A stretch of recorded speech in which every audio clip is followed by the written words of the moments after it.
আপনারা দেখছেন বর্ষিয়ান রাজনীতিবিদ বিএনপির ভাইস চেয়ারম্যান বীর মুক্তিযোদ্ধা ও সাবেক মন্ত্রী আব্দুল্লাহ আল নোমানের মরদেহ এই মুহূর্তে এম এ আজিজ স্টেডিয়ামে অবতরণ করছে। আমরা সরাসরি দেখানোর চেষ্টা করছি। দর্শক, এই মুহূর্তে বর্ষিয়ান রাজনীতিবিদ বিএনপির ভাইস চেয়ারম্যান বীর মুক্তিযোদ্ধা ও সাবেক মন্ত্রী আব্দুল্লাহ আল নোমানের মরদেহ চট্টগ্রাম এম এ আজিজ স্টেডিয়ামে অবতরণ করছে।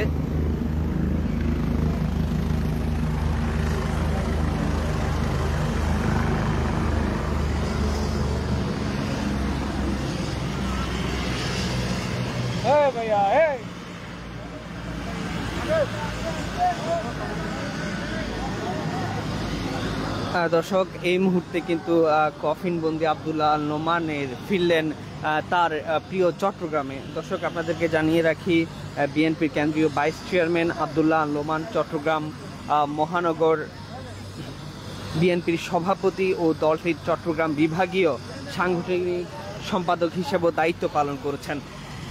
দর্শক, আমরা এই মুহূর্তে যেটি দেখতে পাচ্ছি, চট্টগ্রাম এম এ আজিজ স্টেডিয়ামে তার মরদেহটি হেলিকপ্টার যোগে ঢাকা থেকে এসেছে।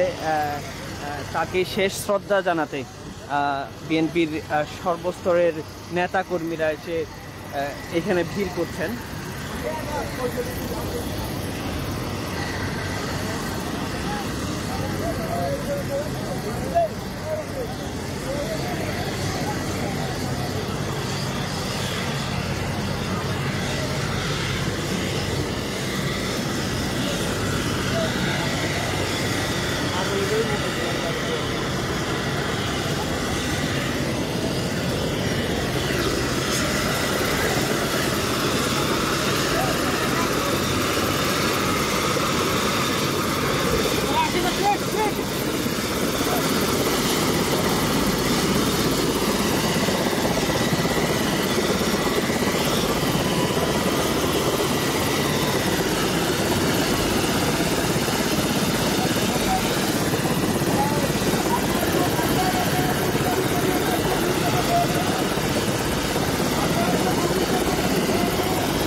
দর্শক, আপনারা এই মুহূর্তে দেখছেন চট্টল দরদি বীর মুক্তিযোদ্ধা বিএনপির কেন্দ্রীয় ভাইস চেয়ারম্যান আব্দুল্লাহ আল নোমানের মরদেহ এই মুহূর্তে চট্টগ্রাম এম এ আজিজ স্টেডিয়ামে অবতরণ করেছে। দর্শক, আপনাদেরকে জানিয়ে রাখি, 1945 সালে চট্টগ্রামের রাউজান উপজেলার গহিরা গ্রামে জন্ম নেওয়া নোমান একসময় বাম রাজনীতিতে যুক্ত ছিলেন। 60-এর দশকের শুরুতে হামিদুর রহমান শিক্ষা কমিশনের বিরুদ্ধে আন্দোলন করতে গিয়ে তিনি ছাত্র ইউনিয়নে যোগ দেন। ব্যাননপন্থী ছাত্র ইউনিয়নের চট্টগ্রাম মহানগরী সাধারণ সম্পাদক, বৃহত্তর চট্টগ্রামের সভাপতি এবং কেন্দ্রীয় সাংগঠনিক সম্পাদকের দায়িত্ব পালন করেন তিনি। ছাত্র জীবন শেষে মাওলানা আব্দুল হামিদ বাসানির হাত ধরে নোমান যোগ দেন শ্রমিক রাজনীতিতে। পূর্ব বাংলা শ্রমিক ফেডারেশনের সহসভাপতি ছিলেন তিনি। গোপনে বাসানিপন্থী ন্যাপের রাজনীতির সঙ্গে যুক্ত হন। 1970 সালে ন্যাপের কেন্দ্রীয় সাংগঠনিক সম্পাদক হন। 1971 সালে তিনি সক্রিয়ভাবে মুক্তিযুদ্ধে যোগ দেন। যুদ্ধ শেষে ন্যাপের রাজনীতিতে তার পথ চলা। এরপর 1981 সালে তিনি যোগ দেন বিএনপিতে। 1991 ও 2001 সালে চট্টগ্রাম 9 আসন থেকে ধানের শীষ প্রতীক নিয়ে তিনি সংসদ সদস্য নির্বাচিত হন। খালেদা জিয়ার 2 সরকার আমলে মৎস্য ও পশু সম্পদ, শ্রম ও কর্মসংস্থান, বন ও পরিবেশ এবং খাদ্য মন্ত্রণালয়ের মন্ত্রীর দায়িত্ব পালন করেন। এই প্রয়াত নেতার মৃত্যুতে বিএনপির ভারপ্রাপ্ত চেয়ারম্যান তারেক রহমান, মহাসচিব মির্জা ফখরুল ইসলাম আলমগীর পৃথক বিবৃতিতে শোক প্রকাশ করেছেন। সদ্য সাবেক তথ্য ও সম্প্রচার উপদেষ্টা নাহিদ ইসলাম ও এই প্রবীণ রাজনীতিবিদের মৃত্যুতে শোক প্রকাশ করেছেন। দর্শক, আমরা দেখতে পাচ্ছি তার মরদেহ ঘিরে কিন্তু আপামর জনসাধারণ তাকে শেষ শ্রদ্ধা জানাতে উৎসুক হয়ে আছে। আমরা সরাসরি দেখানোর চেষ্টা করছি।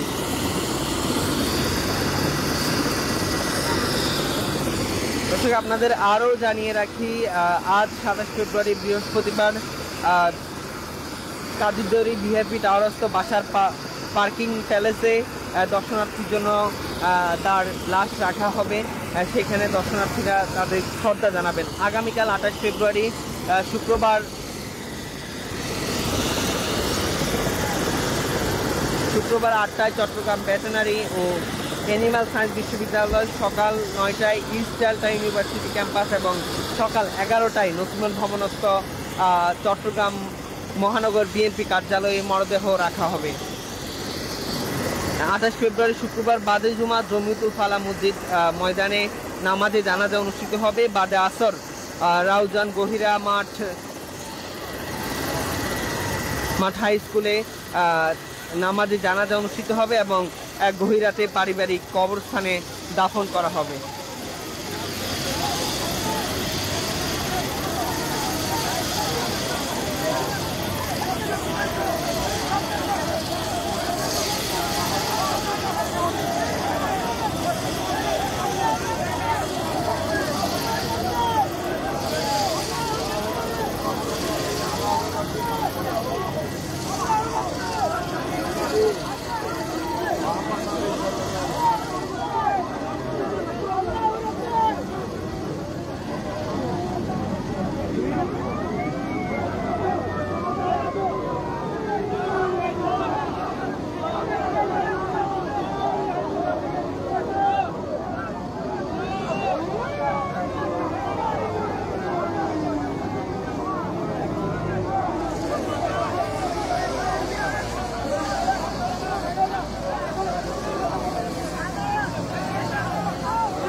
দর্শক, আপনাদেরকে জানিয়ে রাখি,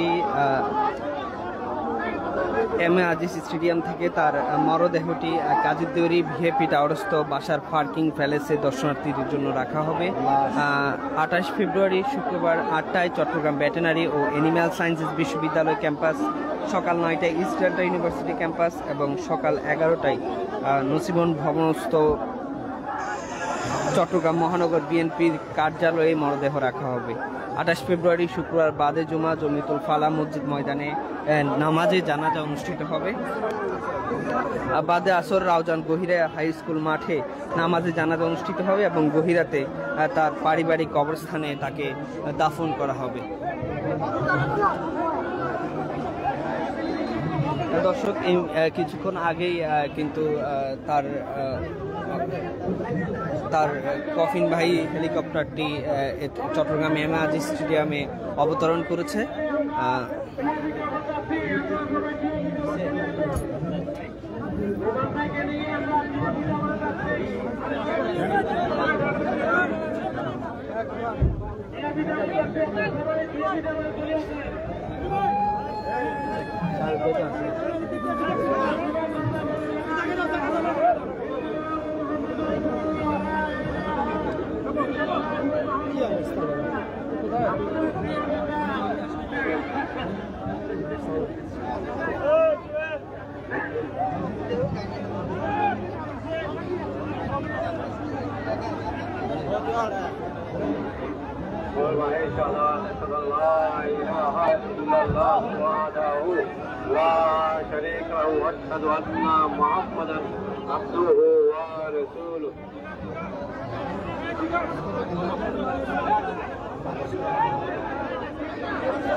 দর্শক আপনারা দেখছেন এই মুহূর্তে লাশবাহী অ্যাম্বুলেন্সটি Chittagong M A Aziz stadium ছেড়ে বিএপি টাহরার দিকে রওনা দিয়েছে। আমরা যেটি দেখেছি এখানে কিন্তু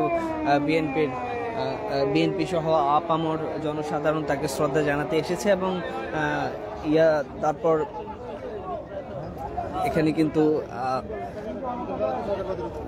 এম এ আজিজ স্টেডিয়ামের পরে কাজীদৈরিস্থ চট্টগ্রাম ভিএপি টাওয়ারস্থ প্যালেসে তার লাশ রাখা হবে। সেখানেই জনসাধারণরা গিয়ে তাকে শ্রদ্ধা জানাতে পারবেন।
गाड़ी